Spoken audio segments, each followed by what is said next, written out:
Te liga, gauchada, tranquilinho? Eu sou o Léo, gauchão de apartamento, e esse aqui é mais um episódio do Tamo Junto Podcast. Toda semana um convidado louco de especial batendo um papo comigo aqui no estúdio, vocês acompanhando aí de casa, seja pelo Facebook, seja pelo YouTube, qual for a plataforma, tá acompanhando o nosso programa.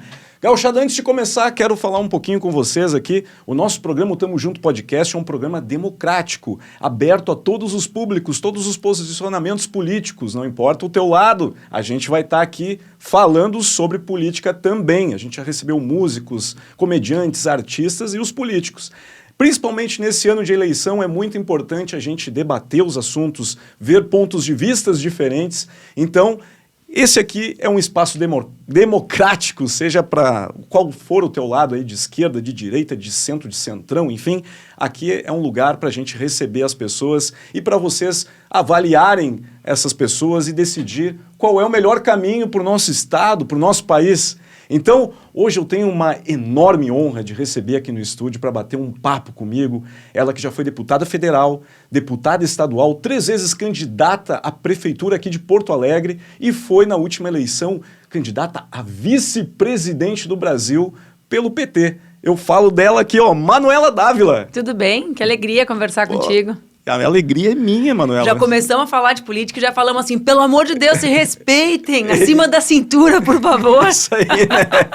A gente tá precisando muito, né? Estamos precisando. O pessoal hoje em dia tá muito, como a gente estava falando, né, ou para um lado ou para o outro, acaba não querendo ouvir, e o confronto de ideias é importante, debater, né, conversar. De ideias, né, exatamente, respeitando a do outro, mas sabendo que é a partir daqui, não a partir daqui que se faz política, né? A gente não faz com estômago, não faz com raiva, a gente faz com propostas, com projetos, e tudo bem ter propostas diferentes umas das outras, né, o que não dá é para querer destruir quem pensa diferente de ti. Sim, Esse exatamente. é o grande mal do Brasil. É um dos grandes maus do nosso país hoje, né?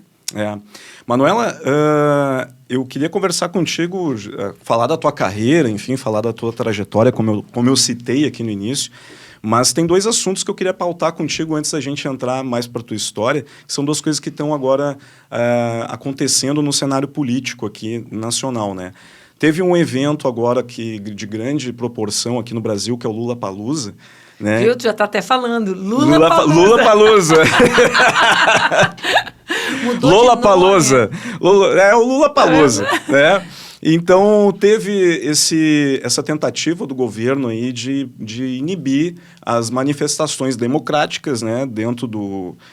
não importa o posicionamento, né, das pessoas, elas podiam gritar o que quisessem, a pessoa estava gritando contra o governo atual federal, né? E aí tentou-se banir isso do festival, né? E aí, nessa tentativa foi citado aí, até usado a frase da Damares ali para tentar boicotar, vamos dizer assim, essas manifestações. Como é que tu vê essa questão aí desse festival? Eu vi que tu comentou nas redes também. Primeiro, a gente precisa entender que os artistas e qualquer cidadão ou cidadã brasileira tem o direito de manifestar a sua opinião, né? Esse é o artigo 5º da Constituição. O Brasil viveu uma ditadura militar e depois dessa ditadura militar, a angústia, a ânsia dos parlamentares, dos constituintes, daqueles que fizeram a Constituição, era tão grande que logo no artigo 5º da Constituição, bem no inicinho, já está garantido a livre manifestação do pensar. Ou seja, a gente pensa e pode manifestar o que a gente pensa. E o que caracteriza a censura não é a gente ser responsável depois pelo que a gente diz. Todo mundo é responsável por aquilo que tira da cabeça e joga, né, no ar, na vida, na sociedade. Mas é proibir antes, ou seja, eu te proíbo de dizer aquilo que tu pensa. Era o que faziam com os jornais, né? Os jornais escreviam os textos e tinham que submeter a um órgão para dizer pode ou não pode escrever. Sim. Bom, então o que aconteceu ali é flagrantemente censura. É o que a nossa Constituição proíbe. Além disso, os artistas em particular, há 3 anos e meio, vivem ataques permanentes do governo e do presidente em particular. Não há uma semana que o presidente não abra aquela boca maravilhosa dele para falar que os artistas roubam, que os artistas não merecem leis de incentivo, que os artistas brasileiros...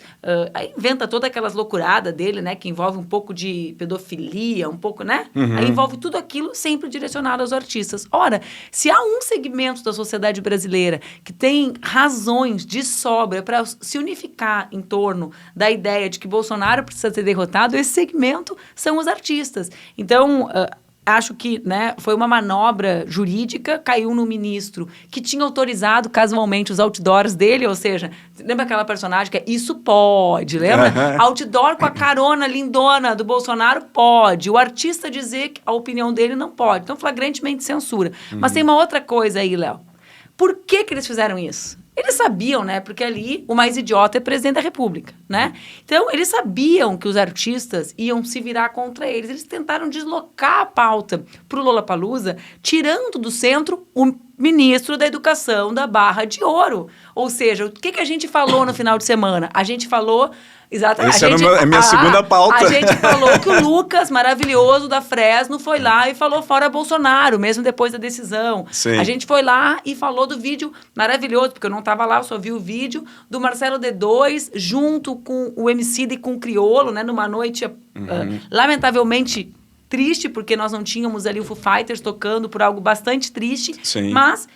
nós falamos sobre isso. E a Pablo Vittar também falou. A Pablo foi na véspera, foi antes da decisão. Foi a Pablo que fez com que eles entrassem com a ação. Porque ela pegou uma canga de uma pessoa da plateia e levantou com a imagem do presidente Lula, né? Ele já, além de fugir de debate, ele vê a foto e já... não vou falar o que é, mas já se desespera. Sim. Então, ali também tem esse esforço. Não é que eles são idiotas. Alguns diziam assim, olha só, agora todo mundo... Não, eles queriam levar a agenda para lá para parar de falar de mais um escândalo de corrupção, né, do quarto ministro da Educação que cai, né, que teve toda aquela questão dos pastores, do pedido de Barra de Ouro, a demissão do presidente da Petrobras. Então, ele estava tentando tirar os assuntos. Fumaça. Claro. Ele quer falar do preço da gasolina? Ele quer falar do preço da comida? Ele quer falar como a gasolina incide na comida no Brasil? Né? Ele quer falar sobre... Não, ele quer falar sobre... o Pablo Vittar pegou a bandeira do Lula. Gente, não. Então, ele tentou, né, deslocar a agenda, que é o que eles fazem toda vez que existe um escândalo de corrupção. Sim. Né? Eles tentam tirar a luz, o foco, como a gente fala. O que eles tentam? Parar de iluminar um assunto e botar luz em outro assunto. Essa é a grande, digamos, tecnologia com a qual eles operam a política, né? Sim.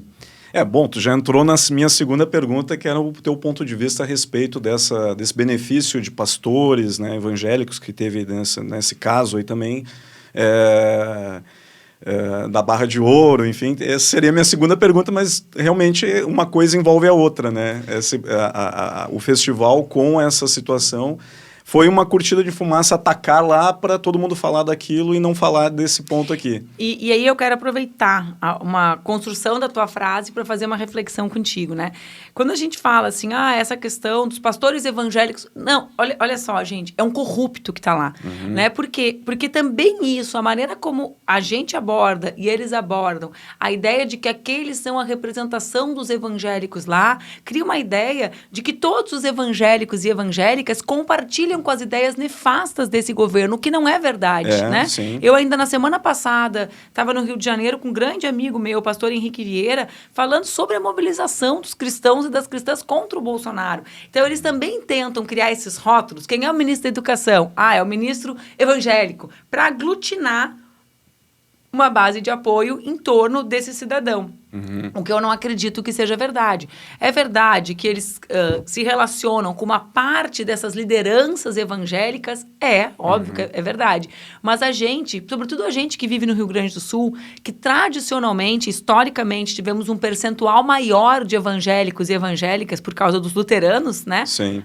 A comunidade alemã que veio para cá é uma comunidade eminentemente luterana. Aliás, eu mesmo estudei na escola, numa das escolas deles aqui no Rio Grande do Sul, aqui em Porto Alegre, que é o Pastor Domes. Então, eles tentam afastar todos aqueles que combatem a corrupção dos evangélicos. Né? Então, não é um evangélico que estava ali, é um bandido, é um corrupto, é alguém que, para liberar pedidos para educação, estava pedindo ouro. Tem até a piada, né? Por que ele estava pedindo ouro? Porque é a única coisa sólida, a única coisa que não tem, que não é flutuante, é a forma mais tradicional e conservadora de manter um patrimônio, porque nesse governo tudo se dilui. Daqui a pouco ele vai poder pedir que o dinheiro a propina que vale dele. R$100 hoje, amanhã não vale mais 100. Daqui a pouco o próximo ministro que for pego vai ser pego pedindo propina de 1 litro de gasolina, né? Porque pelo valor que vai ser assim. Os próximos escândalos do governo Bolsonaro vão ser esses. Imagina. A propina, me enche o tanque aí que eu te ajudo. Falando da gasolina, aproveitando isso, é muito interessante que aqui no Brasil a gente é um dos maiores produtores de petróleo, né? E que 80%, né, do que a gente produz aqui é exportado, refinado e importado. 20% é refinado, o resto é feito aqui, né? Mas todo o 100% é taxado como se fosse importado. E é muito estranho, né? Porque isso eleva e mantém a gente sempre no mesmo nível mundial, né? Sendo que a gente, produtor, a gente poderia ter um preço muito mais abaixo, né, do que outros países, mas a gente acaba pagando mais caro do que vários países do mundo. Como é que tu vê essa taxação? Como é que foi feito isso? Foi dentro do governo Bolsonaro? Foi isso, essa decisão? Tinha uma política de preços, né? A forma como é construída a política de preços da Petrobras é baseada no dólar. Esses dias ainda gravei um vídeo bem longo sobre isso, estudei, tenho alguns amigos que se dedicam a estudar, né, o tema do petróleo, da soberania nacional e da política de preços internacional aplicada por eles. Existe uma grande questão para a gente que é preciso falar, Léo, sobre isso, que é qual?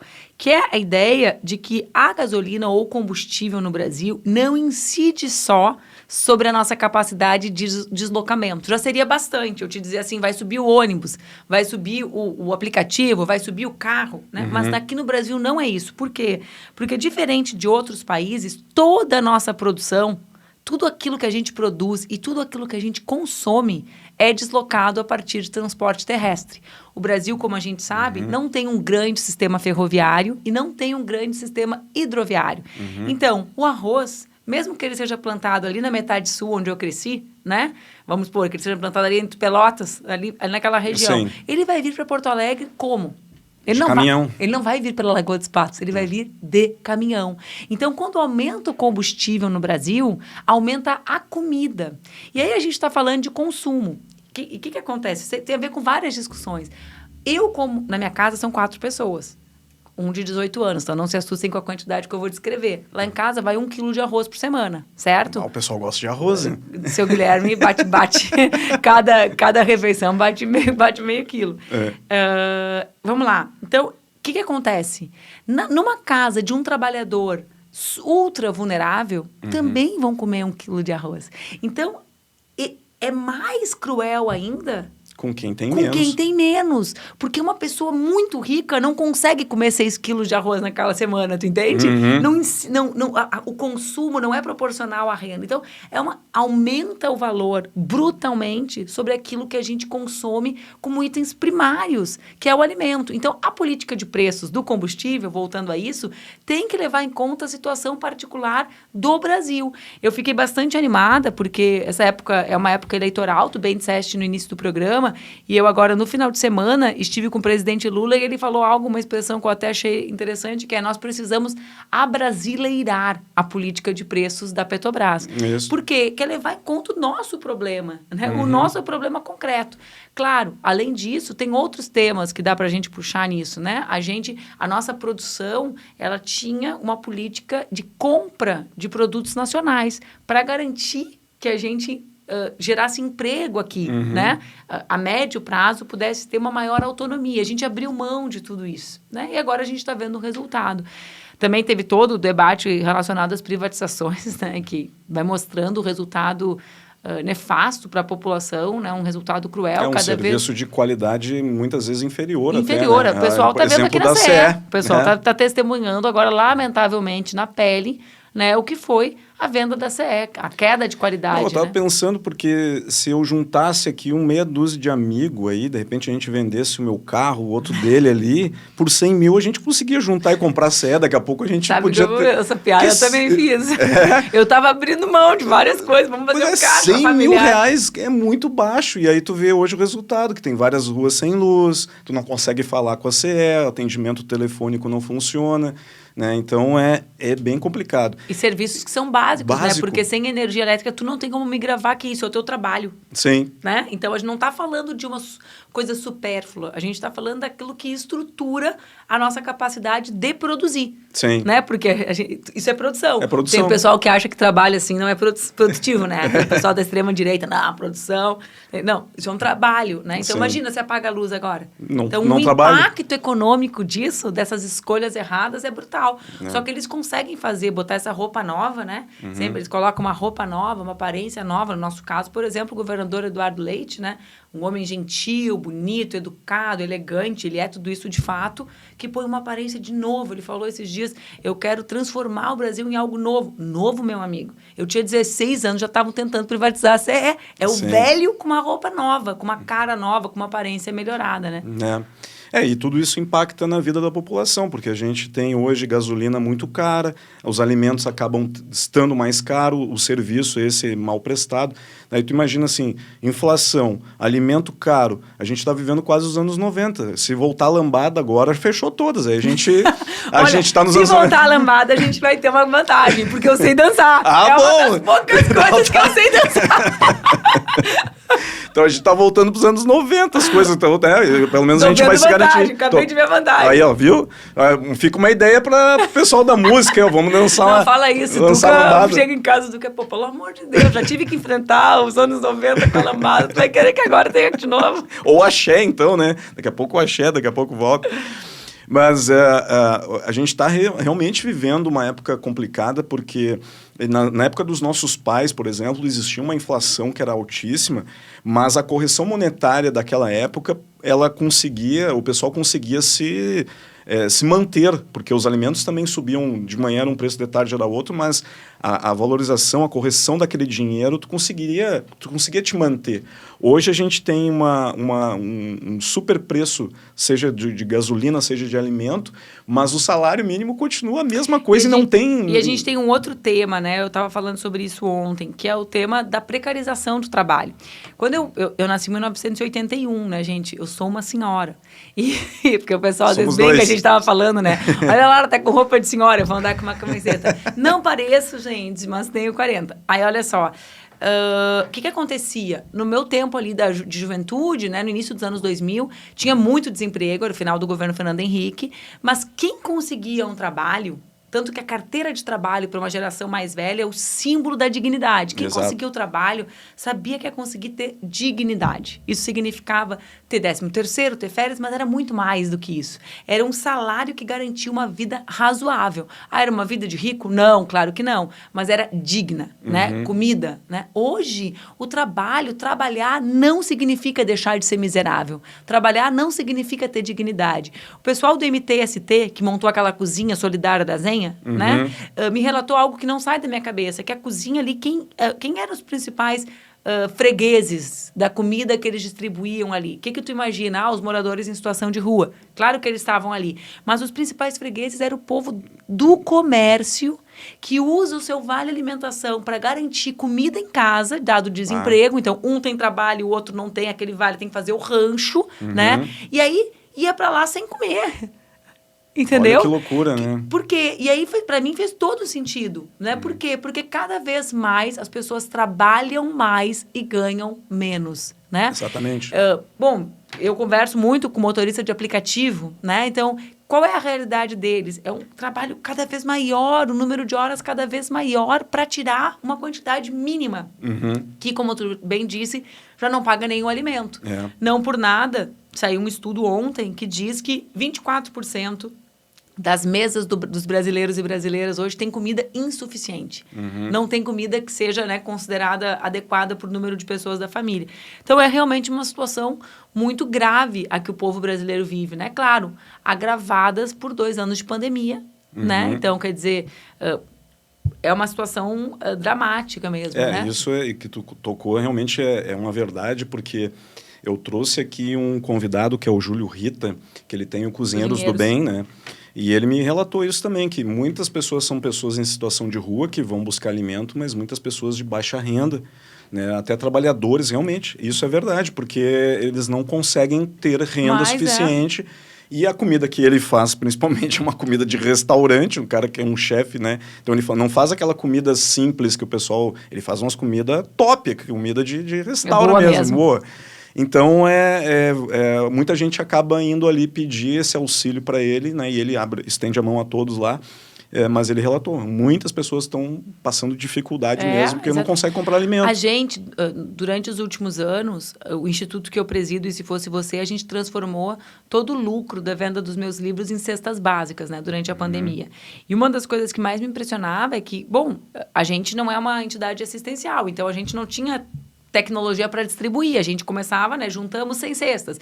Aí ligava para o pessoal, aí na Lomba do Pinheiro, na escola, vamos ali no Guerreiro, vamos perguntar quantas cestas eles conseguem distribuir para os alunos. Bom, sabe o que acontecia? Quando a gente largava isso nos grupos que eu participo e tal, sempre vinha alguém me falar no privado, olha só, o fulano aqui do grupo tá sem conseguir comer, sabe? E quem era o fulano? O fulano é um professor desempregado, né? O fulano era alguém que trabalhava num comércio que fechou. Então, gente muito perto da gente. Muito. Né? Por quê? Porque gente que se transformou em vulnerável durante esse último período, durante esse último governo. Porque também faltaram políticas de assistência, né? Vê bem, numa situação dessas que a gente viveu nos últimos 2 anos, em que as escolas estavam fechadas, por exemplo, assim como os profissionais de saúde estavam se expondo para salvar a nossa vida, né?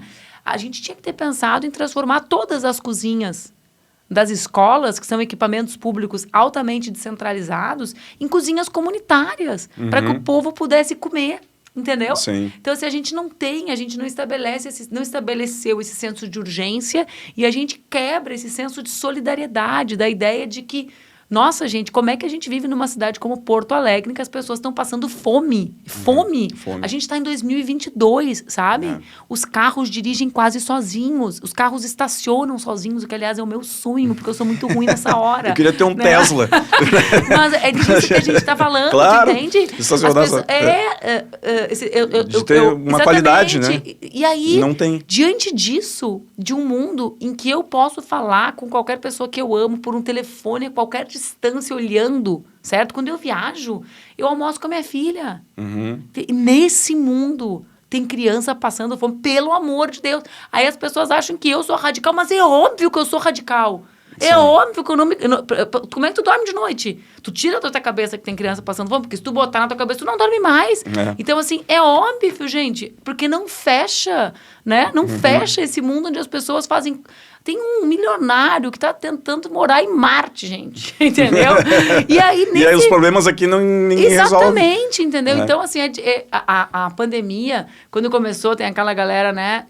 Vamos tirar as lições. A lição é horrorosa, pessoal. A lição é parem e pensem no que a gente está fazendo, né? Porque a gente não só está destruindo o planeta, né? Porque deu 10 dias de isolamento, a minha casa voltou até abelha, né? Eu falava, meu Deus do céu, esse manjericão aqui... A natureza está voltando. Exatamente, né? Mas não só a gente está destruindo o planeta, como a gente tem um comportamento absolutamente predatório da nossa espécie que naturaliza violências brutais. É brutal uma criança da idade da minha filha não comer.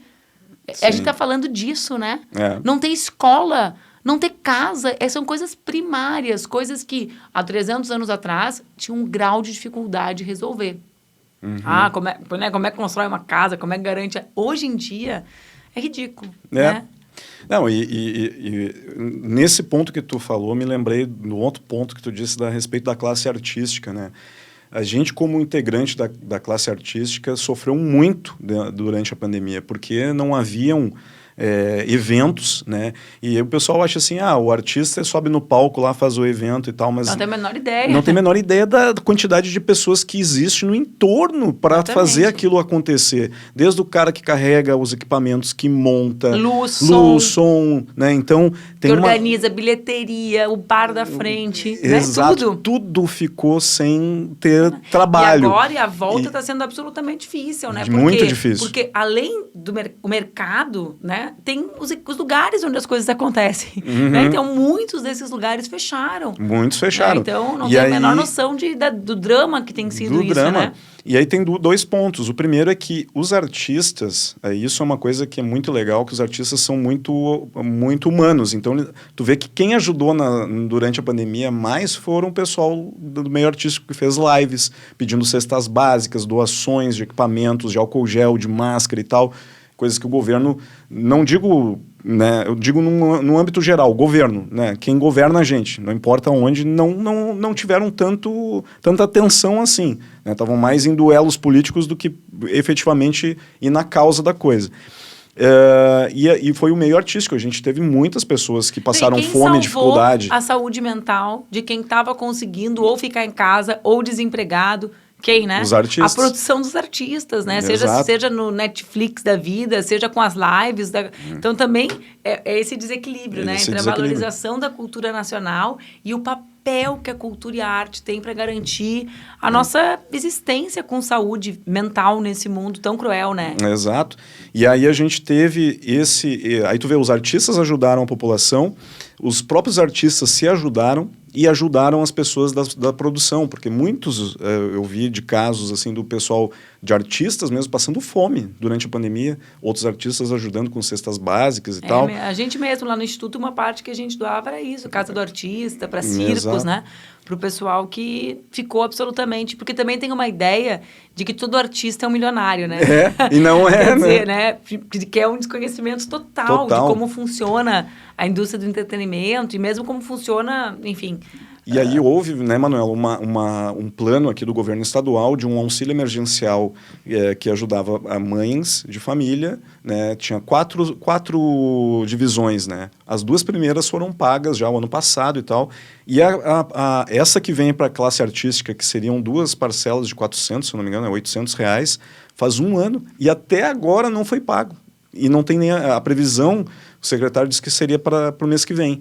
Mas a gente não sabe ainda. Então, tem muitas pessoas que ainda estão esperando, né? Tu vê o artista, e para a rede hoteleira também está sendo essa parcela, que também ficaram parados, né? Não conseguiram buscar esse auxílio. Houve essa ideia, mas não foi executada ainda. Então, tem muita gente que está dependendo, esperando isso e não tem nem previsão, né? Exatamente. Então, é complicado. Deixa eu te perguntar uma coisa. Tu falaste do Lula, tá? Eu me lembro que tu disse que esteve com ele agora, nessa semana. No momento que houve, o Lula se entregou, né, para a Polícia Federal, tu estava junto com ele lá no Sindicato dos Metalúrgicos. Como é que foi tu estar lá? Uns 4 anos agora, né? Foi no dia do aniversário do Duca. Assim, é? Acho que a prisão foi dia 7, mas o processo ali começou dia 5 de abril. Eu sei porque eu estava aqui e fui para lá no meio do aniversário do Duca. Não esqueço, né? Sim, Quem fica devendo não esquece. Não esquece. Mas como foi o quê? Como foi, assim, tu presenciar aquele momento, que é um momento histórico, né? Da nossa história aqui, a gente vê um presidente... Sabe que, olhando daqui agora, eu nunca imaginei que a gente ia ver todas as injustiças que nós assistimos no Brasil nos últimos 6 anos serem tão rapidamente... esclarecidas para a população, né? Eu digo isso porque quando a gente estava lá, por exemplo, no golpe contra a presidenta Dilma, no impeachment, viver aquilo do lado de dentro, como eu vivi, como quem sabia da inocência dela e percebia com nitidez, né, as razões pelas quais aquilo estava acontecendo, com aquela violência brutal, né? Sim. Lembrem que o preço da gasolina era quase 1/4 do que é hoje e ela era vítima de uma violência, de um estupro simbólico com a bomba de gasolina no meio das pernas, né? E isso era cool, isso era o legal naquela época, né? E aí a gente teve essa semana o último julgamento dizendo que realmente não teve nada, né? Não teve dano nenhum para o Brasil. Aí a gente teve a prisão do presidente Lula, né? E todos os processos arquivados, todos, um por um, né? Agora a gente tem esse conjunto de desmascaramentos, né? Mamãe Falei, aquele outro Monteiro lá, né? Um assediador. Então a gente está vendo ruir. Por que está ruindo assim? Porque tinha um objetivo muito claro, né? Que era de destruir o país, reforma trabalhista, reforma da Previdência, venda da Eletrobras, destruição da Petrobras, né? Tinha esse objetivo, mas é porque era absolutamente falso, né? E nada do que é falso se sustenta, né? Eu já ia citar o Marx aqui, daí eu me segurei. Pode ficar à vontade, a opinião Não, eu sei, mas né, tudo que não é sólido se esvai. Então, por que eu estou dizendo isso? Aquele dia foi um dia, para mim, muito triste.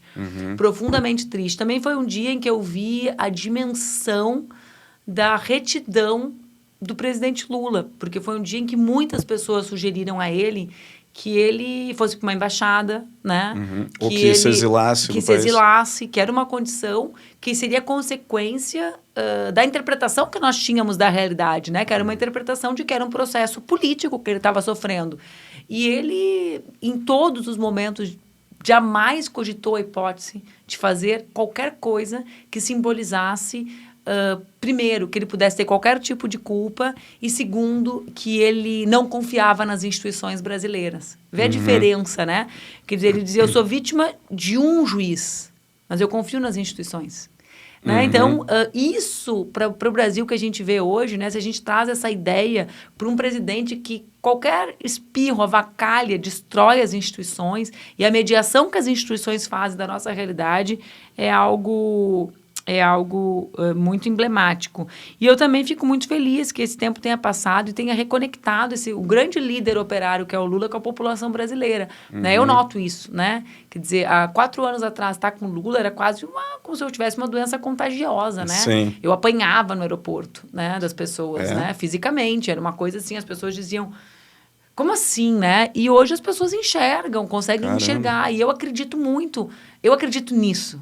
Né? O que é o nisso? A capacidade das pessoas terem consciência da realidade. Isso, né? Essa é a grande capacidade, né, humana. É isso que nos diferencia. E essa consciência tem que servir para que a gente queira transformar a realidade. Então, assim, quando eu vejo essas pessoas se reencontrando simbolicamente, né, com o que foram os governos do presidente Lula, ou mesmo com a alternativa eleitoral que ele pode representar, com um programa de transformação para o país... Eu fico feliz por ele, né? Que é um homem de 75 anos que, né, pode, enfim, ter essa ideia de justiça, né, real.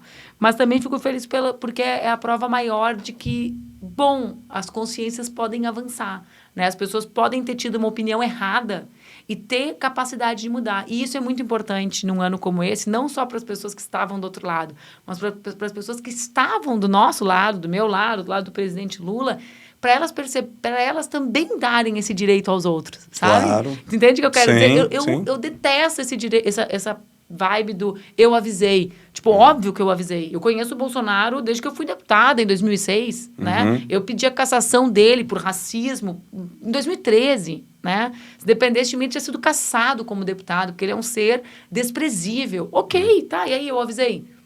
Não adianta tu falar isso. Não é sobre isso, né? É sobre facultar o direito das pessoas serem tocadas pela realidade concreta e terem consciência a partir disso, né? E é só assim que a gente vai poder reconstruir o nosso país. Então, assim, aquele dia foi um dia muito... Eu vivi muitos dias, né? Eu sou uma pessoa muito agradecida porque eu, nos últimos anos, tive essa possibilidade de fazer parte da história do nosso país em lugares importantes, né? Mas, para mim, o que mais vale é menos o que foi a tensão daquele dia e essa relação de muita retidão do Lula, mas sim essa ideia de que, bom, foi muito rápido, foi na velocidade da internet, não foi... A gente, na verdade, né, a gente fala assim, a história ela conta, mesmo que tardiamente, né, a gente consegue olhar para o nazismo e dizer, foi isso, mas agora foi mais rápido, né? Tá aí Sérgio Moro desmascarado, né? Tá aí Dilma e Lula inocentado, tá aí Bolsonaro mostrando quem é para a população. Uma coisa que me preocupa, vamos dizer assim, no aspecto político mesmo, as alianças, né? Hoje a gente tem uma ideia de uma pré-candidatura do presidente Lula, né, para tentar fazer agora, em outubro, como presidente da República, e ele fez uma aliança agora com o Alckmin, né, para ser o vice. Essa aliança... Tu acha que ela não seria muito similar à que a Dilma fez com o Temer? Porque são dois opostos, né, políticos que se juntam para fazer uma chapa para concorrer à presidência. Né? Tu acha que, de repente, não pode ter alguma similaridade nisso?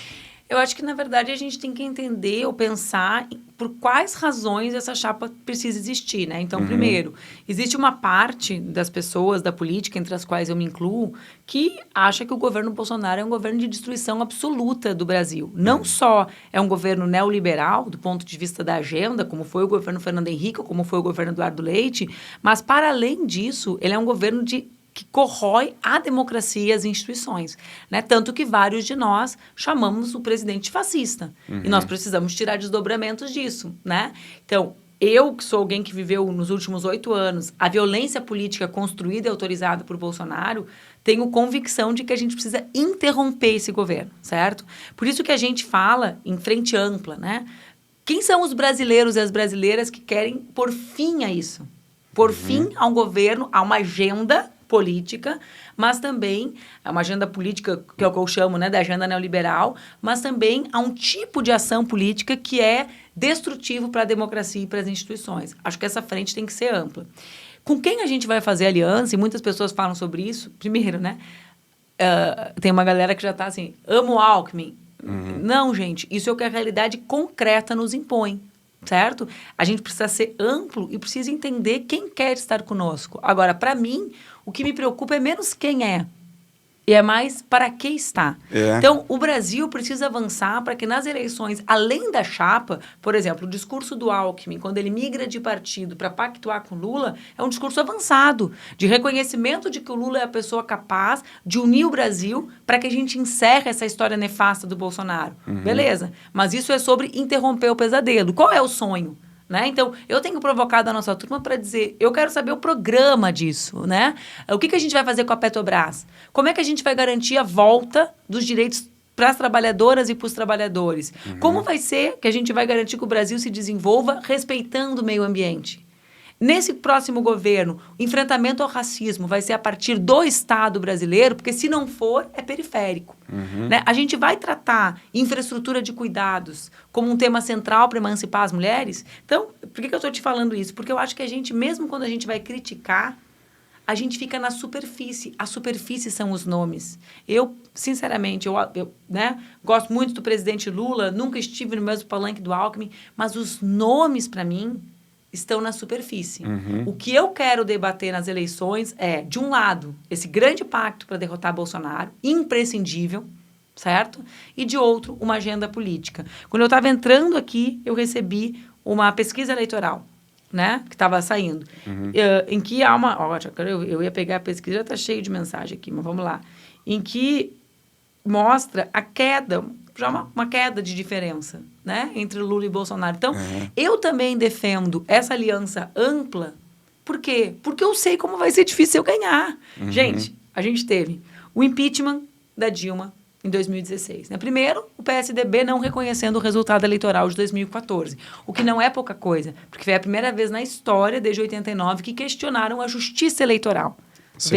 Né, o bolsonarismo questiona as urnas, veio de lá. Veio ali em 2014, Aécio, não sei perder. Tem gente que não sabe perder, né? O Eduardo Leite não gostou de perder as prévias. Não sei perder. Me lembrei daquele personagem do Rafael Infante, sabe? Tananina, aí fui lá, disputei a eleição, perdi, Tananina, fui lá, não reconheci o TSE. Fui lá, disputei as prévias, Tananina, aí vou agora ficar ali na espreita. Mas vamos lá. Fui lá, aí veio disso, né? Fragilizando a democracia. Golpe contra Dilma, fragilizando a democracia. Fake news, lawfare, né? Estado judicial para prender o Lula. Prende Lula. Fake news. Acham que a eleição vai ser fácil? Olha o que eles fizeram entre 14 e 18 para garantir a eleição da direita no Brasil. Só que não reconhecer TSE, impeachment sem crime de responsabilidade, prisão do Lula, né? Eleição de Bolsonaro com fake news de cima a baixo, faziam de conta que não sabiam. Esse ano, o entendeu? fake então, news é esse o contexto histórico. Eles colocaram tudo para construir a nossa derrota. E a gente precisa ampliar ao máximo para garantir a nossa vitória. Agora, também precisa construir um programa que garanta que o nosso povo viva com dignidade. E eu fui deputada há muito tempo, né? Eu tive 4 mandatos, tempo demais, gente. Mas vamos lá. Fui, né? Fiquei ali, só em Brasília eu fiquei 8 anos. E eu realmente... 2015 a... 2000 e não, 2007. Não, 2007. Eu tô me elegendo em 2006. Eu era jovem, mas já faz... 2007 ou 2015? 2007 a 2014. 2000 de janeiro de 2015, na verdade. Isso. E o que eu sei é que a gente precisa de programa político e mobilização popular. Certo? Programa político e mobilização popular. Isso é mais importante. É isso que pode fazer com que a nossa agenda avance ou não avance, certo? Sim. Então, assim, e acho que quem tem a preocupação que eu tenho, né, de, eleger o Lula, né, derrotar Bolsonaro, garantindo com amplitude essa derrota, e tem, ao mesmo tempo, a preocupação de ter um programa progressista, tem que estar focado em como garantir a eleição de deputadas, de deputados, de senadores para o Congresso Nacional, para a gente ter mais gente a fim de mudar, porque senão, né, ali fala assim, o problema da Dilma foi Dilma Temer.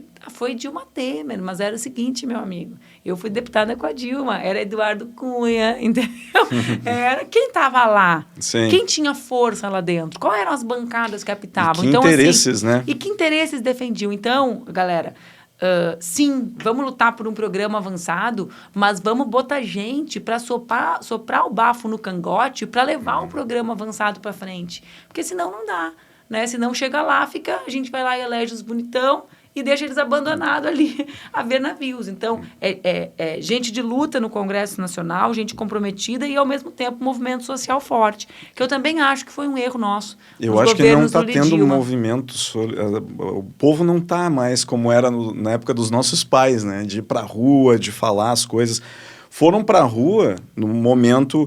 Isso eu até conversei com o Matheus, porque aquele movimento do impeachment começou como um movimento estudantil defendendo ali, era contrário ao aumento das passagens, que na época era 20 centavos nas passagens de ônibus.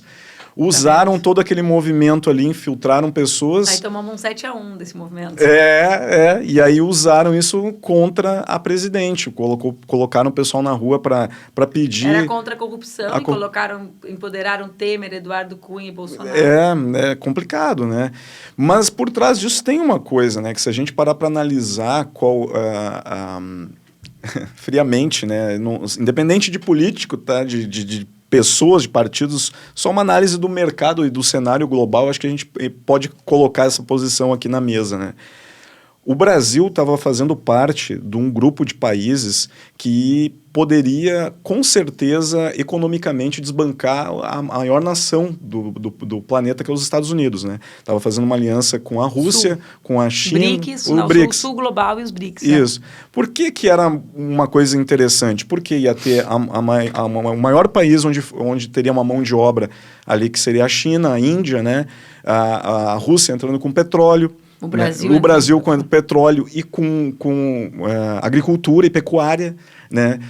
Tendo uma moeda única circulante, né? Nesse conglomerado de países. Num momento de transição global, né? Porque Exato. A gente vive essa transição, né? Que isso vai acontecer em algum momento. Exatamente, até ali o final da União Soviética, o mundo que era chamado mundo bipolar, passa para o mundo unipolar, vai se dissolvendo, passa a ser multipolar, como eles chamam. Uhum. E agora a gente tem duas economias, que é China e Estados Unidos, né? Num processo de, digamos assim, né? de mudanças, né? Ver o que significam os desdobramentos, né? Ou as razões pelas quais as tropas da OTAN estão enfileiradas na volta da Rússia, abstraindo o tema, né, as outras questões relacionadas a isso tem razão com o que já acontecia ali. Uhum. Isso não começou a acontecer agora, né? Tu está absolutamente coberto de razão. Isso começou a acontecer com os movimentos do BRIC, né? E com esses movimentos desses países do sul global, quer dizer, os países em desenvolvimento olharem e perceberem, bom, esse caminho aqui não favorece a gente, né? Esse caminho aqui não tem garantido que o nosso povo viva de melhor maneira, que é aquela história que o Lula conta do Bush pedindo para ele apoiar a guerra do Iraque, né? Ele sempre conta essa história que é muito boa, que ele falou assim, porra, Bush, eu não conheço Saddam Hussein. O Iraque é longe pra caralho do Brasil. Por que eu vou fazer uma guerra contra o cara? Minha guerra é contra a fome, meu amigo, entendeu? Sim. Então, assim, né, é um pouco essa história. Olha, essa política aqui de guerra, né? O país que mais guerreou na história da humanidade, o império que mais guerreou é os Estados Unidos, né? Com esse Hollywood vendendo eles como os bonzinhos, mas na prática é isso, né? O campeão das guerras, se fosse para ter medalha de ouro, era deles. Né? Mas essa política de guerra, né? De é meu amigo, vale tudo, aos meus inimigos nada. Não tem ajudado as nações em desenvolvimento, né? Então, tudo isso a gente segue vivendo hoje. Atravessados por uma crise imensa, que começa em 2008, do capitalismo no mundo, né? Então, como assim? Tem essa crise, qual é a alternativa que vai surgir a essa crise, né? Eles estão apresentando uma alternativa de mais violência, né? E o Brasil não está flutuando nisso, porque às vezes o pessoal da direita e da esquerda acha que o Brasil é uma ilha, Né? Então, o Bolsonaro é isolado do mundo, né? Só que só está acontecendo aqui. Não! Isso está acontecendo nesse contexto, né? Num contexto do mundo em transformação geopolítica, né? Sim. Com grandes mudanças e com uma crise tremenda. E com uma pandemia, né? Quer dizer, a gente vive uma crise sanitária, uma crise política, né? Uma crise humanitária. Os fluxos, né, de imigrantes no mundo atingem um patamar, o maior patamar da história. Né? Nesse momento que eu estava te comentando, né, Manuela, do impeachment da Dilma, me pareceu muito ser essa questão política dos Estados Unidos interferindo diretamente aqui no governo, né, assim, olhando de fora, assim, uma análise fria, tá? De que ela, tipo, se ela firmasse esse acordo com o BRICS aqui, que ia virar uma superpotência que poderia derrubar a soberania dos Estados Unidos lá. Então, veio-se com a ideia de nacionalismo, de vamos com a camiseta da seleção para a rua, e aquela coisa toda. É o nacionalismo mais fake, eu nunca vi. É o nacionalismo fake. Que é estranho, né? Até o nacionalismo desses caras é falso. E aí derrubaram para quê? Para botar de volta nessa agenda, tipo assim, somos submissos ao que vem pra gente, né? Então, essa política que hoje beneficia muito. O pessoal acha, exatamente, o pessoal é muito idealista, ingênuo para avaliar a política, né? Então, mesma coisa quando a gente vê as opiniões sobre Rússia e Ucrânia, parece que estão trabalhando sobre um vilão e um bonzinho, né? Não, são interesses gigantescos que estão por trás dessas disputas, lamentavelmente, com o povo sendo feito de refém, né? De disputas que são disputas mais além dos interesses só daqueles dois países. Né? Então, esse é o grande problema, né, do império, ou, né, das guerras que passam pelo império. É a ideia de que o povo não vale nada para essa gente. Né? É uma pena, É um horror. É um horror, né? É um horror, porque são interesses gigantescos. Então, as pessoas acham assim, olha, é casual. Não, gente, né? Não existe casualidade nos interesses dessas grandes potências mundiais. Ninguém imagina o Putin sentado assim, eu acho que hoje eu vou invadir a Ucrânia. Não sei o que vai acontecer, vou dar-lhe. Capaz que ele ia fazer isso. Ele já tem isso planejado há muito tempo, né? Ai, gente, coitadinha da Ucrânia. Quem sabe a gente aceita eles na OTAN? Tadinha, né? Então, não é assim, né? São interesses de longo prazo, né? De grandes disputas, né? Como a Europa apequenada, pressionada, né? Então, são várias... Eu estou usando esse exemplo, que é um exemplo de grande impacto, né, mundial, que tem sido essas tensões e a guerra e as tensões anteriores e posteriores a ela ali naquela região, mas a gente está falando de um mundo em transformação. Então, assim, a gente não está falando de um mundo que vive em paz, né? Assim como, enfim, eu choro, né? Óbvio, eu virei também a velha que chora, um personagem eu virei essa pessoa. Virei. Em todos os lugares eu sou a pessoa que mais chora. A velha chorona. Sabe aquela que se emociona e chora? Começa a tocar uma musiquinha mais triste. Qualquer coisa, cara, de felicidade. Minha filha falou, não aguento mais, mamãe. Tu chora quando é bonito, tu chora quando é triste, tu chora de feliz, sabe? Eu choro, virei essa pessoa. Mas é óbvio, a gente vê aquelas imagens da guerra, né? As crianças absolutamente reféns daquela violência, quer dizer, a destruição. Só que, ao mesmo tempo... Eu já estava chorando antes, entendeu? Porque eu vi as imagens das crianças embarcadas, as crianças negras embarcadas, as crianças árabes da Líbia, da Síria, né? Que tiveram seus países destruídos, as crianças somalis, né? Somália é um país destruído. Há 50 anos atrás, a gente tinha colônias naquela região da África, né? Que eram vítimas de uma violência brutal. Então, assim, é um mundo, gente, que escondem, que tentam dar uma outra aparência. Mas é um mundo absolutamente violento, né? Sobretudo, com as nações mais pobres. Como a gente vive no Brasil, que é um país que, felizmente, sempre contribuiu para a paz e para as soluções mediadas no mundo, essa é a tradição brasileira, essa é a tradição da diplomacia brasileira e do Instituto Rio Branco, né? Que eles forçam muito para quebrar agora com esse monte de gente estranha, né? Globalista e tal, essa turma esquisita, né? Terra plana, essa turma ali que fica por ali. Mas a gente vive aqui e aí esses debates, eles parecem sempre muito distantes pra gente, né? Mas não, essa é a vida essa vida de viver a violência, de não poder crescer no próprio país, é uma vida que faz parte de muita gente, de parcelas amplas da população que vivem em outros países em desenvolvimento que não o Brasil, né? Como são grande parte dos países da África, por exemplo. Sabe, essa questão da guerra, como tu disse, que o nosso país é um país tradicionalmente pacífico, que vai sempre para o lado da paz. Quando começou essa guerra, muita gente nas redes sociais botou só assim, ó, Bolsonaro fica quietinho, só não fala nada. É porque a tradição brasileira, o Brasil tem um grande papel na contribuição de negociações de paz, né? Isso não é uma tradição só da esquerda. Às vezes a pessoa pensa assim, isso era o Celso Amorim, que eu amo, né? O Celso Amorim, um dos maiores brasileiros vivos que a gente tem, mas não é só o Celso Amorim. O Celso Amorim, ele representava uma tradição. O governo Fernando Henrique, por exemplo, que era um governo tucano, né, teve um papel importante na mediação do conflito na Venezuela, né, antes do Celso Amorim estar no Itamaraty. Então, é uma tradição do Instituto Rio Branco, algo que se foi construindo desse Brasil que contribui para a paz no mundo. Os chineses têm algo que eles dizem, né? A paz interessa à China. A China cresce na paz, né? Então, isso é uma pergunta para a gente se fazer, né? Por que existem economias que se movimentam a partir da guerra? Quais são as economias que crescem a partir da paz no mundo? Quanto move a indústria da guerra? Onde fica essa indústria? Quem vende arma? Quem ganha vendendo as armas que matam e que fazem com que as crianças estejam sem pais, né? É um bom questionamento. É um bom questionamento, porque senão a gente fica pensando assim, a guerra acaba em si, né? Não, a guerra ela é parte, ela é uma expressão, né, de um tipo de mundo, né, e de um tipo de economia, porque essas armas não são feitas no quintal de casa, né? Elas são feitas por alguém que ganha com isso, que gera emprego para o seu país com isso, que gera tecnologia para o seu país com isso, né? Que investe dinheiro público nisso. Né? Então, isso é um debate Fica o pensamento, e quem está escutando pensa, reflete. Exatamente, porque senão a gente fica sempre na superfície, né? E eu, como quero muito viver num mundo sem guerras, né? Eu quero muito viver num mundo em paz, eu quero muito viver num mundo em que as crianças não sofram, gente. Pelo amor de Deus, como é que as pessoas acham normal, né?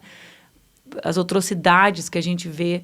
Mas para a gente poder viver nesse mundo em paz, a gente precisa entender as razões da guerra, né?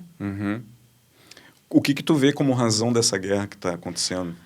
Aí tu já apontou essas razões, né? As razões, primeiro que nós temos ali uma transformação global, né? A Ucrânia é um país estratégico, o único país que se manteve longe da OTAN de todos aqueles que deveriam se manter longe da OTAN por um acordo entre duas nações gigantescas, que são Rússia e Estados Unidos. Então, há o descumprimento de um acordo. Então, nesse mundo, nesse contexto, há uma quebra, né? De um acordo de um lado ao outro. Sim. Acho que houve muito pouco esforço das nações que fazem parte da OTAN em mediar esse conflito. Né? Muito pouco, né? Muito pouco. Ninguém está querendo dar cara a tapa. Exatamente. Assim, não vamos então, se meter para não... Num mundo, como tu disseste antes, em transformação. Então, a gente está falando de um país próximo, vizinho à Rússia e próximo à China, por exemplo. Né? Uma posição estratégica. E porta de entrada para a Europa, né? É isso que eu tô... Então, assim... às vezes a gente precisa olhar o mundo de cima, né? Pegar o mapa e olhar ele de cima. Olhar ele de cima não é sair do planeta, tá? Gastando dinheiro que poderia salvar as pessoas, né? Mas é olhar ele, pegar ele, fazendo aquele mapa que é plano mesmo, sabe, gente? Mas é plano só ali para organizar as ideias, não é que o mundo é plano. Olhar ele de cima e entender um pouco quais são os conflitos econômicos que existem, né? Porque, eu vou repetir isso, os Estados Unidos é o império que mais guerreou verdade. de todos os tempos. Entendeu? A gente fica ali vendo Gladiador, aqueles filmes, Império Romano, Império Turco-Otomano. Não, guerra mesmo, galera, é com os Estados Unidos, entendeu? Em pegar presidente dos países, enforcar na praça, é Estados Unidos, né? Arrastar presidente dos países e mostrar a cara ensanguentada, que nem fizeram, é com os Estados Unidos. Sim. Então, assim, a gente precisa saber isso para se localizar e enxergar. E lutar contra, né? Então, sabendo que vai ser um tempo difícil, gente, que a gente vai viver. Estamos vivendo Porque os impérios não caem sem lutar. É o que a gente está vendo agora. É verdade. Sabe aquela música? Ninguém vai querer perder a posição de não me rei. entrego sem lutar. Imagina se os Estados Unidos vai ficar quietinho, por exemplo. Não vai, né? Eles já estão fazendo isso, né? Porque hoje, se tu for analisar bem o cenário global, a China ela tem uma dominância muito grande, né? Econômica, porque... E tecnológica. Tecnológica, porque se a China diz assim, ô Biden, nós não vamos mandar mais nada aí para vocês aí. Acabou. Tipo, os Estados Unidos fale. Se a Rússia desliga a torneirinha do petróleo lá, onde é que eles vão comprar petróleo? Então, exatamente. Né? Eles têm o domínio. Exatamente. Eles podem dominar ao momento que quiserem, não fazem porque... O que eu sei aos trabalhadores e trabalhadoras do mundo, essa guerra não tem nada a ver com vocês, certo? 2, os países do sul global são os reféns das guerras das grandes nações do mundo, das nações onde menos gente passa fome, né? Onde há grande investimento público em tecnologia. Assim como eles rezam para a gente a cartilha do Estado mínimo, e os estados deles são enormes para garantir o desenvolvimento dessas tecnologias, que são as que matam, são as que salvam também. Sim. Né? A partir do desenvolvimento de vacinas, de fármacos, né? Que não saem do investimento privado. Né? Tem um livro maravilhoso para quem vier dizer assim, olha lá, Manuela, dizendo que as vacinas são feitas com dinheiro privado, com dinheiro público e é privado. Leia um livro que chama O Estado Empreendedor, de uma grande economista, que é professora da London School, que chama-se Mariana Mazzucato, uma italiana. E a Mariana Mazzucato, justamente, ela desmascara essa ideia de que o Estado mínimo foi capaz de proporcionar os grandes avanços tecnológicos da humanidade. Então, ela pega com números, né, gente? E ela mostra o seguinte, as tecnologias-mãe, aquilo que permite que determinados segmentos se desenvolvam, como é, por exemplo, a internet, né? Ou o embrião do GPS, né? O embrião do que é o iPhone hoje, essas tecnologias mãe são produzidas com suporte público. Né? Ela justamente fala assim, por que será que o órgão de energia, ontem eu estava relendo esse livro dela, dos Estados Unidos, que é o que mais investe nisso, das nações desenvolvidas, tem um prêmio Nobel de Física como seu diretor? Por que será? Será que é porque eles investem pouco, pagam mal, como eles dizem que tem que ser feito nos países subdesenvolvidos? Não. Então, assim, a gente tem que... tem um filme também na Netflix que fala sobre o Google Earth, que os dois criadores eram russos. E aí eles criaram o Google Earth e era com uma instituição estatal, né, onde eles conseguiram verba para fazer a pesquisa e criar o algoritmo que seria o embrião. Que é o chamado tecnologia-mãe. Isso. Né? Daí e aí que vem veio o Google lá e puxou. Exatamente. Né? Mas eles mostram que foi eles eram um braço do governo ali, né, de pesquisa, criando aquele algoritmo. E foi o algoritmo mãe, vamos dizer assim, do Google Earth. Então, tu vê que o governo tem que investir em tecnologia e pesquisa. Só que aqui, como é que eles dizem? Ai, que absurdo, financiando a universidade pública. Nos Estados Unidos não tem universidade pública. Não tem. O investimento é bruto, direto nos órgãos de P&D. No Ministério da Defesa. Né? Por quê? Porque é aquela pergunta que eu te fiz. Qual país se desenvolve na paz? A gente está produzindo ciência sem guerra. Eles produzem... ciência pela guerra. Exatamente. P&D na guerra. Mas são debates que, para fazer, as pessoas têm que querer sair da superfície, né? Por quê? Porque senão a gente olha e pensa assim, nossa, tá lá o Biden, querido, né? Com aquela carinha fofa dele, mediando. Que conflito é esse que ele está mediando? Entendeu? O que ele ganha? Sabe aquela discussão que a gente pensa assim? O que o fulano está ganhando para fazer isso? A gente precisa se perguntar mais sobre isso, sobre as nações. Senão a gente acha que está no cinema. E a vida real, né, é bem mais complexa e os interesses das grandes nações são bem mais ardilosos do que eles parecem ser. Sim. É exatamente isso.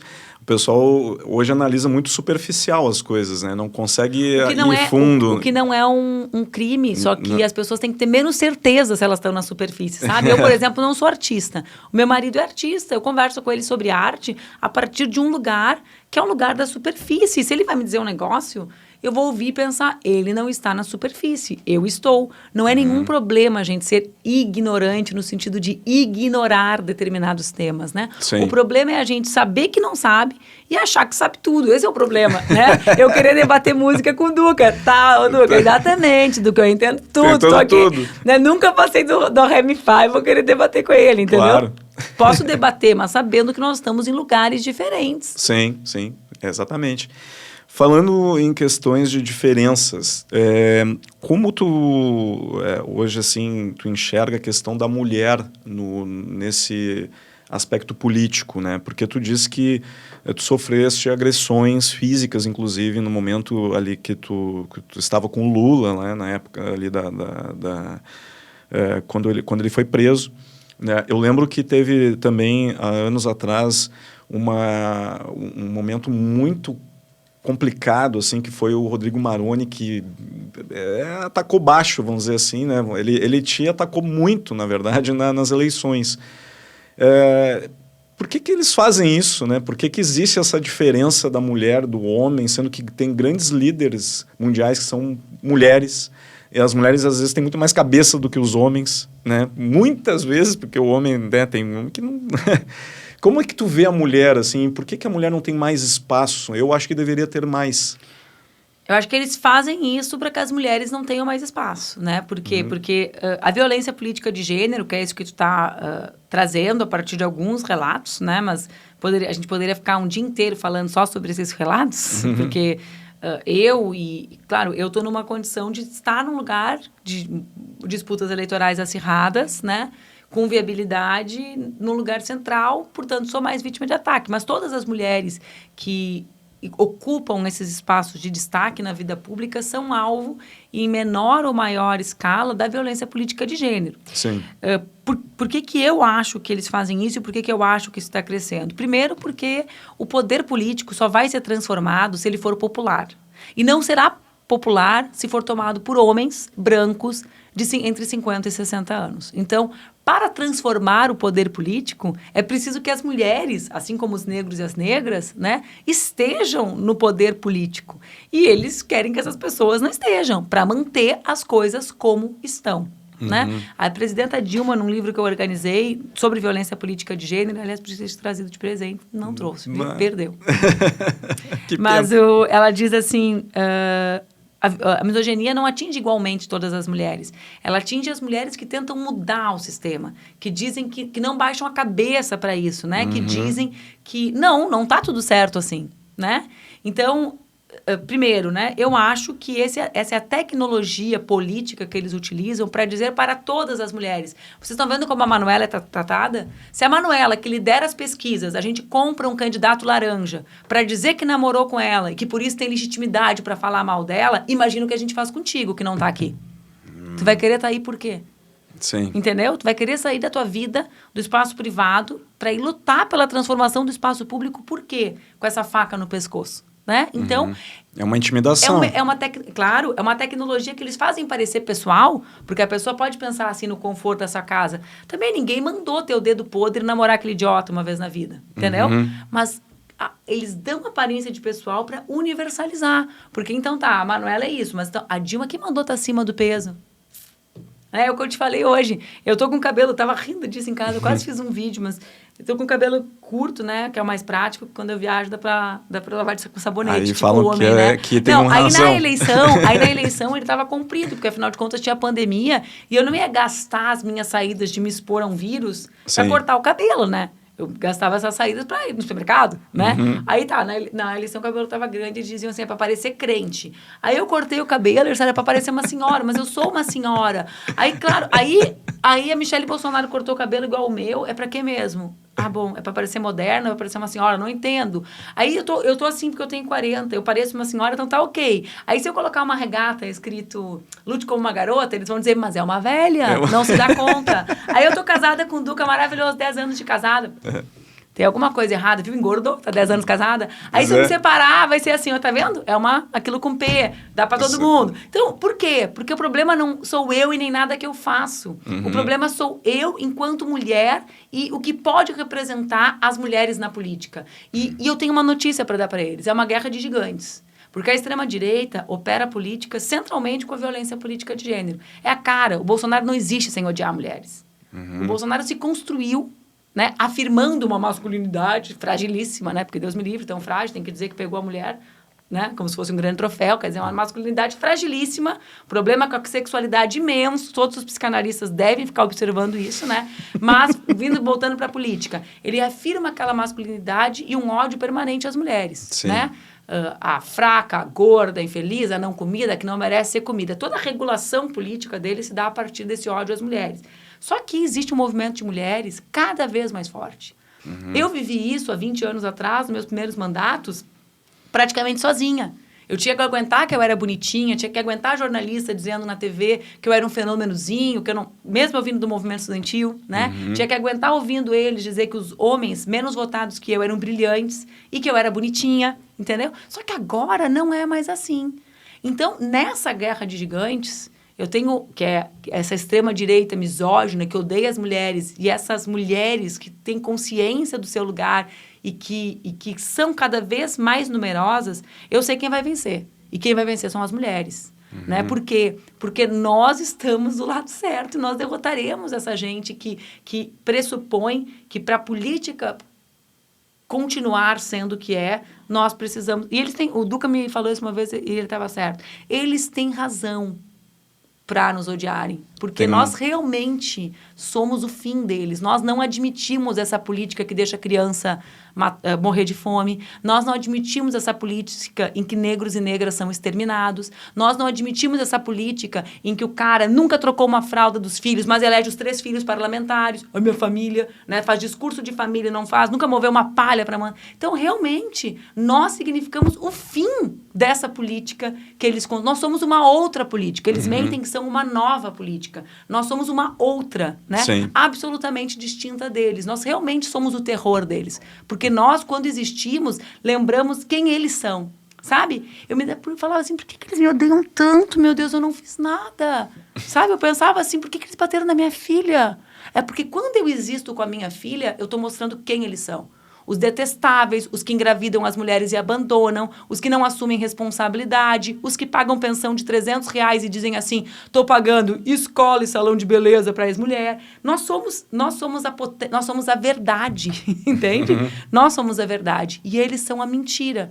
E a verdade, ela pode tardar, mas ela vem à tona. Ela vem à tona. Tinham muitos políticos que tinham temor a Dilma, porque quando ela chegava nos lugares, nas reuniões, enfim, ela não se calava, ela não aceitava essa coisa que os homens fazem de tipo, né, de calar. Não, tu não sabe, tu é mulher, por exemplo. Ela botava o pé na mesa e botava o dedo na cara. Entende? Até porque pra gente estar no lugar desses, a gente peleou muito mais que eles, entendeu? Sim, é mais difícil. É muito mais difícil. Então, imagina, na eleição de Porto Alegre, eu ouvi no debate uma crítica de que eu estudava demais.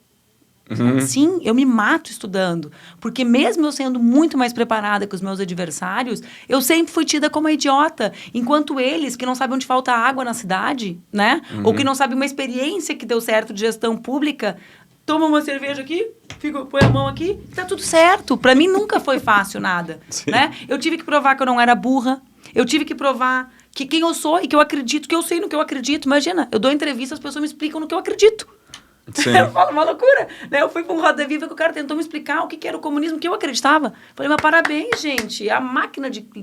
como é que é aquele scanner? Né? O cara sabe melhor que eu quem eu sou. Né? Então, uma mulher que consegue, né, como eu digo, enfrentando o sistema, né, ocupar um espaço, ela lutou muito para estar ali. Né? Ela lutou. E isso é algo que a gente começou a ver. Né? Vê quantas parlamentares brilhantes foram eleitas na última eleição. Vê a bancada aqui em Porto Alegre, a bancada de mulheres negras, e que tem o Matheus também que participou daqui, mas são 4 mulheres e o Matheus. Quando elas falam, elas impressionam. Muitas vezes elas não impressionam porque elas têm o estudo formal. Elas impressionam porque elas vêm das regiões em que as pessoas realmente passam fome. Então, o cara que está lá, ferrando com o povo que está passando fome. Vem uma Bruna, para dar um exemplo, da Bruninha Rodrigues, e diz assim, eu limpava a privada no posto da Cruzeiro. Eu tinha que recolher resto da feira para comer. O senhor vai me dizer? Cara, esse cara, ele vai botar o ramo. Então, ele tem razão. A existência da Bruna realmente é o fim da hipocrisia do que eles representam, né? Claro, eu pensava assim, cara, tu imagina, né? Eu ainda sou uma mulher padrão, casada com um homem, tenho filho, né? Por que eles me odeiam? Porque eu estou dizendo, então, que é mentira isso que eles falam do feminismo, né? Sim. Que é mentira isso que eles falam, que a gente quer destruir a família, que a gente só quer respeitar a família de todo mundo, mas que a gente também quer obrigar eles a assumir os BO familiares, né? Não tem muito homem que foge disso, né? muito homem, né? O que eu estou dizendo assim, os que são muito homem e que fogem das responsabilidades familiares, né? Então, eu realmente, assim, acho que não é casual, digamos assim, o volume de ataque que nós enfrentamos, né? Eu acho que ele acontece porque nós realmente significamos o fim de uma política que exclui a maior parte da população dela. Sim. Normalmente tu ataca quando tu tem medo, né? Eu vejo muitos políticos atacando as mulheres, até por questão que eles têm medo mesmo de enfrentamento, né? Tipo, assim, tu vai ter muito mais argumentos, ou a própria Bruna, do que um cara que nunca teve aquela realidade ali, nunca viveu aquilo ali, só tem aquela imagem no discurso para falar, mas ele não fez o que a Bruna fez, por exemplo. Ela tem a experiência. Né? Ela fala com convicção, com verdade o que ela diz. E sabe qual é o problema? Eles sabem que o povo quer outra política. Por isso que eles têm medo de ser desmascarados. Eles têm medo de ser desmascarados porque quando desmascara eles, mostra que enquanto a gente está realmente organizando a vida na sociedade, eles estão fazendo discurso que não se sustenta no ar. Entende? Sim. Então, assim, eles falam, o terror, as mulheres feministas inventam, né? Fazem aquelas fake news horrorosas. Mas porque o que eles defendem não se sustenta no mar, né? Eu fui colega da maior parte desses homens. Eu lembro sempre uma vez que um político muito importante, eu não vou dizer quem é, mandou um aviso de pauta para a imprensa de que ele tinha ido buscar o filho na creche. Aí eu fiquei pensando, caraca, já pensou se eu faço isso? Todo dia tem aviso de pauta, né? Então, entende o que eu estou falando? É tudo artificial. Não existe família ali, né? Não existe responsabilidade sobre isso. Não existe... Então, é isso, assim, as mulheres... E nós vamos ganhar essa batalha. Nós vamos ganhar. A gente vai conseguir transformar a política brasileira. Tenho certeza que vai. Sim. Tem que mudar, né, Manu? Porque a coisa tá... A gente... Infelizmente, dentro do nosso país, assim, a realidade que a gente está vivendo hoje está muito complicada, seja no aspecto econômico, político. As pessoas não têm mais espaço para debates, né? Por isso que eu coloco aqui que o meu programa é democrático e a gente quer trazer todos os lados para a gente debater, para ouvir. Porque muita gente vai olhar, assim, o vídeo. Eu já vou te dizer, a gente falou isso. Vai olhar, a Manuel, nem vou olhar. Não quero, já vou xingar, já vou bloquear, vou deixar de seguir. Já vou fazer aquela fakezinha news com ela. Mas nem escuta o que tu tem a dizer. A mesma coisa se eu colocar aqui uma outra pessoa de um outro lado político que, né, não vai nem ouvir. E eu acho que isso falta muito hoje, né? A gente ouvir as pessoas, debater, ter espaços para debates, para a gente conseguir juntos... criar um pensamento melhor, né? Sem debate não existe isso, só fica a gente, aí vira tipo assim, eu determino o que é melhor para ti, tu tem que aceitar. Não, a gente tem que conversar, tem que colocar os aspectos todos da vida em debate para a gente melhorar, né? Então, hoje eu vejo que essa questão das redes sociais prejudica muito a gente em ter debates, porque a rede social fecha as pessoas em bolhas. Então, tu só recebe aquele conteúdo daquele tipo que tu pertence ali, daquela bolha ali. E tu não consegue ver as coisas de fora para gerar opinião. Porque muitas vezes a gente acaba gerando a nossa opinião vendo a opinião de outras pessoas. Né? Daqui a pouco te dá um argumento, te dá uma posição, tu reflete assim, mas e é a melhor verdade. coisa do mundo, né? A gente conseguir pensar assim, nossa, eu penso isso sobre vários assuntos, nossa, como eu pensava errado, ou como eu pensava limitado sobre aquele assunto, né? Exato. E pensar nesse aspecto também das mulheres, né? Por que não colocar a gente já teve um exemplo aqui de governo feminino no nosso estado aqui. A Ieda foi uma das governadoras. Foi a única, né? Ela fez um bom governo, teve alguns problemas, mas muito melhor do que outros governadores que, né, nem vou citar aqui, que tivemos problemas gigantescos.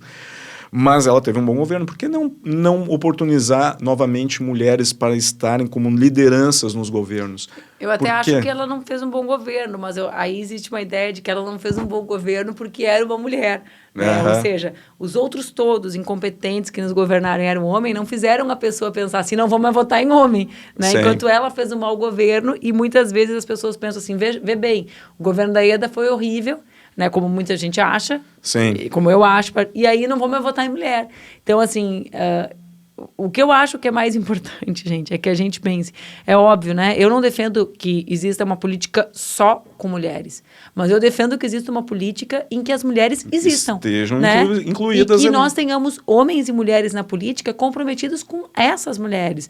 Eu conheço mulheres que não defendem as mulheres? Conheço. Ou que defendem uma parte muito pequena das mulheres. Porque não dá para defender mulher deixando de fora as trabalhadoras, por exemplo. Né? Então, uma mulher que vai lá e diz, não precisa de direito para trabalhadora, né? Ou que ataca professor, não é uma mulher que defende mulher, é uma mulher que defende lá 2% das mulheres.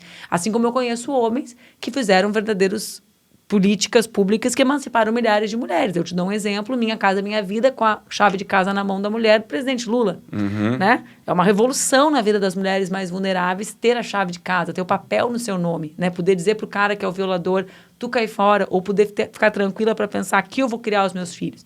Então, óbvio, existem mulheres que não são comprometidas com uma pauta para a maior parte das mulheres? Existem. E existem homens comprometidos com a luta das mulheres? Existe. Mas não existe nenhum sentido na política brasileira ser tocada majoritariamente por homens brancos, enquanto a maior parte da nossa população não é branca, enquanto mais da metade da população são mulheres. Né? Então, a ideia de que as mulheres ocuparem a política é uma força capaz de transformar a política é hoje uma das coisas centrais que me move. Porque eu vou vendo, né? São 25 anos quase que eu sou militante, né? Eu vou vendo essa consciência das mulheres crescerem, sabe? É uma coisa perceptível, assim, a mudança, que bom, né? Que bom. E acho que esse é um dos caminhos para a gente derrotar todos esses pensamentos tão atrasados, né? Quer dizer, a gente vive num país hoje que acha normal exaltar a tortura, né? Pois é. Que acha bonito falar mal de professor. Como assim? Né? Como assim? Né? Que acha que quem está na rua é vagabundo, né? Eu fico pensando assim, como é que uma mãe ou um pai pode olhar para uma pessoa na rua com 2 filhos e achar que aquela pessoa está ali porque ela é vagabunda? Se coloque naquele lugar ali. A vulnerabilidade diante dos filhos, que é o que a gente mais protege, né?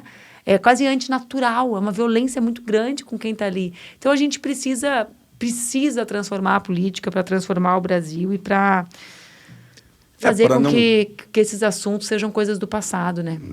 Para não ter essas pessoas na rua, tem que ter política. Tem que ter política bem executada, coisa que não tem aqui. Não tem. Né? Porque aí tu falaste também, claro que se tu vai na Europa, em países de primeiro mundo, tu já visitaste alguns países, Estados Unidos, inclusive, o pessoal acha que não existe moradores de rua. Nossa, eles têm cidades inteiras. Existe muito, né? Agora, nesses últimos anos, aumentou drasticamente o número de moradores de rua, né? E, inclusive, tem um documentário do Netflix também, que eu vou indicar falando sobre isso. Quer dizer, lá, pelo menos, o morador de rua mora numa barraquinha, tem uma... Los Angeles tem um bairro inteiro de moradores de rua. Então, o pessoal... Acho que é esse mesmo documentário que a gente está falando. Eu acho que é.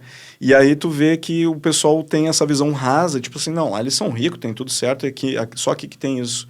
Não, eles também têm erros na gestão política do país aqui, mas aqui a gente tem muito mais. A gente precisa acertar as coisas dentro de casa primeiro para depois olhar para fora. Não é o que tu tinha dito ali, não adianta eu olhar lá pro Saddam Hussein, lá que o Lula falou. Tipo, eu tenho que resolver as coisas aqui. Eu tenho que resolver as paradas aqui dentro primeiro, né? Deixa o Hussein lá, né? Cara, eu nunca vi o cara. Nunca nem me disse oi. É verdade. Manuela, tu já foste, como a gente falou aqui, deputada federal, tu teve dois mandatos, né? Depois estadual. Fui vereadora, federal e estadual. Vereadora, isso. Concorreu à vice-presidência com o Haddad, era o presidente, tu era vice, né? Nas eleições onde o Bolsonaro se elegeu. E dentro desse cenário político desse ano de 2022, que a gente tem eleições... Tá, que a gente tem eleições para governo do estado, para presidência, né, para deputados, enfim. Tu vai te posicionar como candidata em algum do cargo? Eu não decidi isso ainda, talvez não, né? Eu defendo muito que as forças progressistas estejam unidas aqui no Rio Grande do Sul. Né? E isso significa que não existe lugar para todo mundo, e se eu tiver que abrir mão de algum lugar, eu abrirei mão desse lugar para que a gente possa reunir mais força para fazer do Rio Grande do Sul um espaço que convirja com esse ambiente de transformação que o Brasil vai viver quando o presidente Lula for eleito e o Bolsonaro derrotado. O Rio Grande do Sul não pode virar a trincheira do atraso. né? A gente corre esse risco do Brasil se libertar do mal e a gente virar a trincheira do atraso, a trincheira do ódio, do conservadorismo. Não do conservadorismo que quer conservar conquistas, mas do conservadorismo que quer matar mulheres, né? Que acha legítima a violência, que faz da violência um instrumento da política. O Rio Grande do Sul não pode se transformar nisso. E, para isso, nós precisamos estar unidos, na minha interpretação, né? Então, eu tenho 3 amigos que são candidatos a governador, 3 companheiros meus, né, de muitas lutas, seja o Edgar, que é o candidato do PT, que hoje, né, é o candidato da federação que o meu partido faz parte, o PCdoB, né? Seja o Pedro Ruas, meu querido amigo, Beto Albuquerque, também estivemos juntos em muitas batalhas. Então, eu ainda tenho esperança e expectativa de que a gente tenha capacidade de construir um espaço de diálogo e uma chapa comum do nosso campo aqui no Estado. E hoje esse é o meu, digamos, minha vontade, meu empenho, meu trabalho, mesmo que isso signifique que eu não concorra à eleição. Para defender a população.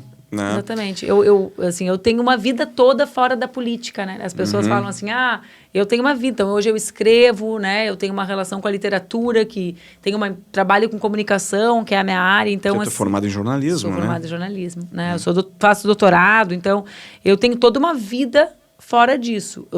Jamais deixarei de ser militante. Às vezes as pessoas falam assim, não vai concorrer, largou a política. Não, gente, eu luto antes de ter mandato e eu continuei lutando depois de ter. Já faz 4 anos que eu não tenho mandato, né?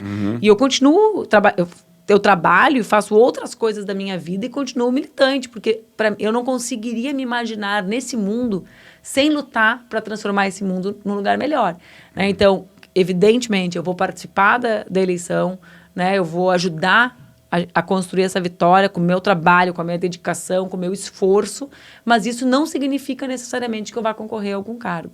Sim. Dentro desse cenário que a gente está vivendo, assim, até pelas eleições... Desculpa, deixa eu ver quanto tempo nós estamos aqui. A gente está 1h30. 1h30 já? Passou muito. Tá vendo? Eu não quero te segurar mais. Eu olhei para a Mari que eu estou começando a ficar com vontade de xixi. Tu queres... Tudo bem, vamos lá. Eu me lembro de antes de entrar no carro, porque senão eu vou... Tem um acidente. Então, eu não quero segurar muito vocês. Não sei tu olha pra mim, tu acha que a Mari me manda? Me dá mais um pouquinho de água. Tá. Ela que faz a minha agenda. Eu tenho... Tá, já vou encaminhar pro final, então, mano, pra gente não prolongar mais, que 1h30 já tá um bom papo, né? Falando muita coisa, né?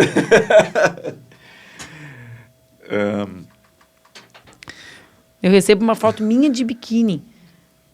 Aí eu fui olhar, eu tô com cabelo rosa. Eu falei, nossa, é muito velha a foto. Não é muito velha, não, mas tem uns 2 anos. Muito velha. Fala, me desculpa. Dando seguimento, falando sobre essa questão da eleição desse ano, eu fico um pouco temeroso, né? Por questão até exemplo do próprio Trump, que não aceitou a derrota nas urnas, né, disso se repetir aqui no Brasil, porque isso pode gerar um conflito civil, né, daqui a pouco eu acho que pode ser que o Bolsonaro ganhe, pode ser que o Bolsonaro perca, mas no lado do Bolsonaro perder, o meu medo, que eu penso um medo pela população, eles não aceitarem isso com bons olhos, né, e quererem fazer alguma coisa que possa ainda prejudicar mais a população ainda, né? Tu acha que, de repente, isso pode acontecer, uma noia da minha cabeça? Acho que de paranoico tu não tem nada, né? Eles dão todos os sinais disso, né? Que eles são golpistas e eles se alinham e conversam sobre isso, como o próprio Eduardo Bolsonaro, né? Um dos filhos do Bananinha, quando foi para lá, para os Estados Unidos, fez conversas claras e nítidas sobre isso. O que eu acredito, né, e torço para que aconteça, eu recentemente, nem sei, acho que uns 20 dias, fui a Brasília, participei de uma conversa formal do meu partido com o presidente do Tribunal Superior Eleitoral, né, com o ministro Fachin, que é o atual presidente, e com o ministro Alexandre de Moraes, que é o próximo presidente, será o presidente no período eleitoral. E eles me pareceram muito convictos, né, dos riscos que a democracia brasileira tem enfrentado e da disposição de garantir que a democracia seja a grande vitoriosa das eleições, como a gente sempre dizia, né? E precisa voltar a dizer. Tomara que seja assim, né? Exatamente. Porque é um temor, assim, de acontecer alguma coisa, porque esses extremismos... O extremismo nunca é positivo, assim, né? Então, no caso, né... enfim, do que a gente tem de governo hoje é preocupante de acontecer, né? O Trump acabou não fazendo lá nos Estados Unidos, mas hoje fez, mas não teve sucesso. Não teve sucesso. Embora ele esteja com uma campanha ainda em andamento, que ele está fazendo vários eventos e tal para já angariar votos para a próxima, ele né, não tomou uma atitude mais drástica, mas aqui no Brasil as coisas são diferentes e isso me preocupa um pouco. Então... não, mas eu acho que o TSE tem claro do risco que o bolsonarismo representa no processo eleitoral, do esforço que eles fazem para não legitimar o resultado das eleições, né? É tão louco que eles questionam a urna eletrônica e foram eleitos pela urna eletrônica. Exatamente. Né? Dá vontade de dizer, vocês estão certos! Porque, realmente, né? Sim. Mas acho que o TSE tem claro isso, assim, e se portará como que tem que ser, né? O fiscal da vontade popular, porque a eleição é vontade popular, né? Exato. Manuela, eu vou dar um agradecimento especial aos nossos patrocinadores aqui do programa, já vou encaminhar por final, te agradecer muito esse papo, se desse a gente ficava 4, 5 horas Adorei também, eu falo bastante, aqui. Né? Que bom! Falo bastante, bato na mesa, tô ficando uma velha que chora, mas que bate na mesa. Eu quero agradecer os patrocinadores aqui, pessoal, do Tamo Junto Podcast, que é esse humilde programa que você está assistindo aqui. Começar pela 601 Hubcast, que é o estúdio onde a gente faz as gravações do nosso programa.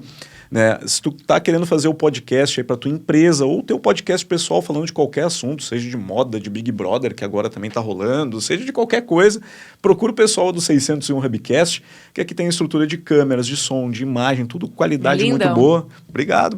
Curtiu o espaço? Achei massa. Então, tá precisando, manda um direct aí no Instagram, aí, conversa com o pessoal que eles vão te atender muito bem. Além da 601, a gente tem que agradecer a NBK Office, especialista em cadeiras de escritório. Todas as cadeiras do estúdio aqui são da NBK Office, cadeiras executivo, cadeira presidente, cadeira diretor.